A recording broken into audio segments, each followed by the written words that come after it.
Indo agora para o tópico 2 e já entrando numa parte bem mais prática, a gente vai falar sobre planejamento financeiro. E planejamento financeiro é a base, é o que vai sustentar qualquer tipo de investimento que você possa ter, que você possa criar, que você possa decidir a ter, qualquer decisão financeira que você vai tomar. E aí já fica um ponto muito importante, porque a maioria das pessoas quando ouve falar em planejamento financeiro pensa, eu não quero fazer porque eu gosto de me sentir livre, eu gosto de tomar minhas decisões, não gosto de rotina ou de algo que me controle muito. Só que planejamento financeiro não é isso. Planejamento financeiro não é você se tornar um pão duro, não é você fazer conta de tudo que você ganha, que você recebe, não é você deixar de usufruir das coisas boas da sua vida. Planejamento financeiro é você organizar suas finanças, entender o fluxo de dinheiro, né, a quantidade de dinheiro que entra, a quantidade de dinheiro que sai, para onde vai, estruturar isso, e a gente vai ver isso na prática, como fazer, tá? Estruturar para que você não passe perrengues financeiros, não passe por problemas. Só que quando você está desorganizado financeiramente e as contas começam a ficar maiores do que as receitas, você também não toma decisão por vontade própria, porque a dívida só fica aumentando. Você toma decisões baseadas na condição financeira que você tem. Então é muito melhor você dedicar um tempo para se estruturar financeiramente através do planejamento financeiro do que depois você se embolar sempre com as dívidas. E aí eu já quero mostrar esse ponto com vocês, que a gente vai ver do ponto que a maioria dos brasileiros se encontra e como a gente alterar isso em atividades simples, em práticas simples, que vai melhorar muito a sua condição financeira e aí vai abrir margem para você pegar uma parte desse dinheiro e trabalhar nos seus investimentos, seja em renda fixa e renda variável, que também a gente vai ver ao longo desse treinamento. Então, para exemplificar e ficar mais fácil, pensa que você tem as suas receitas, os seus ganhos mensais, né?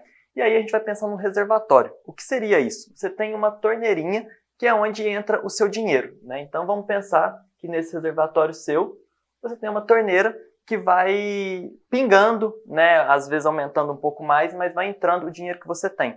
Só que aí, a maioria das pessoas, elas não têm controle nenhum. E aí elas têm a vazão dos seus gastos. E mesmo que aquela torneira esteja entrando dinheiro, né? O dinheiro sempre está saindo por aqui. E aí entra ano, sai ano, o dinheiro entra e o dinheiro sai. E esse reservatório ele nunca aumenta. Nunca aumenta o nível do dinheiro, né, ou da água, no caso, dentro dele. E aí qual que é a saída que a maioria das pessoas busca? Ficar tentando aumentar a vazão de água aqui. Né? E aí muitas pessoas se matam de trabalhar, trabalham dia de semana, final de semana, buscam outros trabalhos, outros bicos. Só que as suas horas de trabalho são limitadas, né? E a gente precisa descansar, a gente precisa de lazer também. E chega uma hora que, por mais que exista o esforço, essa torneira não abre mais. Ela também tem o seu limite. E a vazão aqui cada vez aumenta, né? Porque as pessoas aumentam o número de passivos, ou seja, as contas, aquilo que tira dinheiro do bolso delas. E por isso, não é à toa que 65% dos brasileiros estão endividados. E existem maneiras de você se organizar melhor para controlar a saída desse dinheiro e até mesmo criar novas torneiras aqui. E aí sim, você consegue aproveitar o seu dia a dia de forma equilibrada, mas também aumentar o nível desse reservatório para proteger o seu futuro. E para se organizar, tem 3 passos cruciais que você deve seguir. O primeiro passo é listar todas as receitas e os gastos. E isso é importante, eu sei que dá trabalho, eu sei que é chato, só que quando você fizer essa lista do dinheiro que entra e do dinheiro que sai todos os meses do seu bolso ou da sua conta, você vai poder analisar e separar esses gastos. E o que eu quero dizer com isso? No momento inicial, você já vai perceber, e isso acontece com todas as pessoas, tá? Aconteceu comigo quando eu fiz isso no início, você vai perceber que você tem gastos com coisas que você nem gosta direito, que não te agradam, que não tem utilidade nenhuma no seu dia a dia, mas você nem percebeu que aquilo lá tá. É uma assinatura antiga que você nem lembra mais que você tem e todo mês consome um valor ali. E aí, quando você pega isso e soma vários desses gastos que não são nem úteis para você e também extrapola isso ao longo dos próximos meses, né? Normalmente assinaturas de 12 meses, você vai ver que isso tem um valor relevante nas suas contas. Né? E você já vai conseguir fazer um filtro inicial sem esforço nenhum de custos que você pode reduzir no seu dia a dia. Depois disso, também você vai separar os gastos. O que seria isso? Você vai colocar em tópicos, né, os gastos essenciais, ou seja, aqueles gastos que não tem como você fugir, né? água, luz, hoje em dia internet, aluguel, talvez escola de filho, plano de saúde, enfim, cada pessoa tem os seus gastos essenciais. Isso não tem como fugir, você vai ter uma porcentagem para esses gastos. Depois também uma parte para os seus investimentos, né? Separar uma parte pensando no médio e no longo prazo, que é de extrema importância, e aí depois a gente vai ver nas próximas aulas aonde alocar esse dinheiro. E também para o seu lazer. Se você fez tudo bem e se você não tem dívidas, é importante que você também aproveite. É como se fosse um presente por você estar fazendo isso aqui de forma bem feita. E aí você vai colocar, por fim, criar limites para cada um desses gastos. E qual é esse limite? Isso é o mais interessante, que o planejamento financeiro ele se adapta para a sua realidade, para a sua necessidade.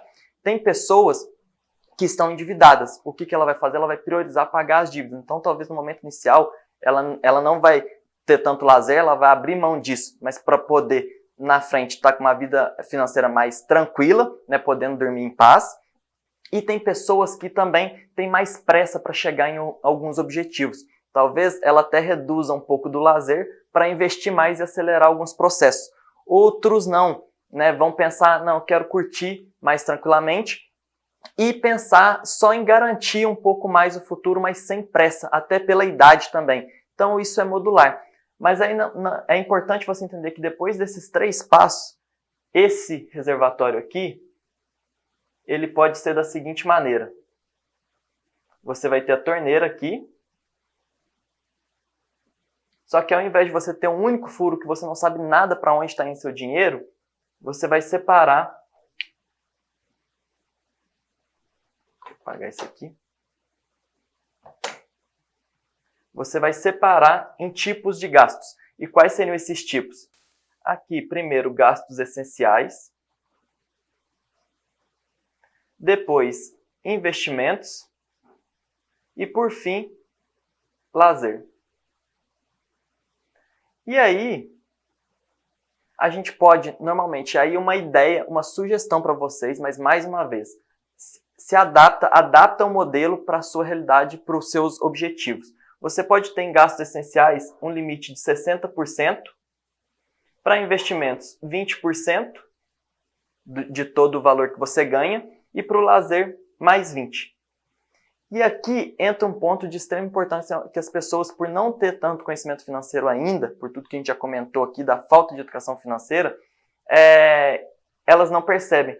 Quando você começa a se preocupar com os investimentos, ainda que no início seja muito pouco, mas quando você trabalha isso com constância e com disciplina, o valor que você investe aqui, você de alguma forma você é remunerado em cima desse dinheiro. É aquilo que a gente ouve muito falar na internet, colocar o dinheiro para trabalhar para você.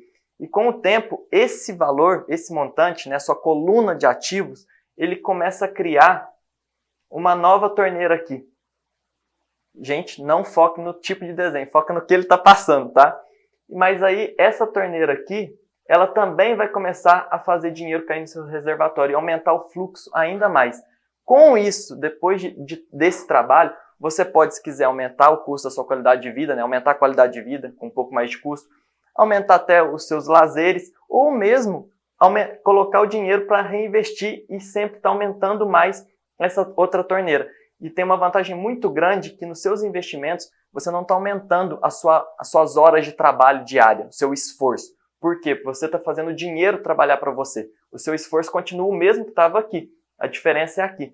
Fazendo dessa maneira, você consegue equilibrar melhor as suas finanças, o fluxo do seu dinheiro, se preparar para o futuro e para imprevistos e, inclusive, se preparar para oportunidades. Muitas pessoas falam que não tem oportunidade, mas, na verdade, é porque às vezes aparecem oportunidades. Mas se você está quebrado, se você está endividado, se você não tem um capital para investir ali de início, fica muito difícil essas manobras. Por isso, além de uma reserva de emergência, isso aqui também te dá uma reserva de oportunidade para você aproveitar mais qualquer situação do seu dia a dia.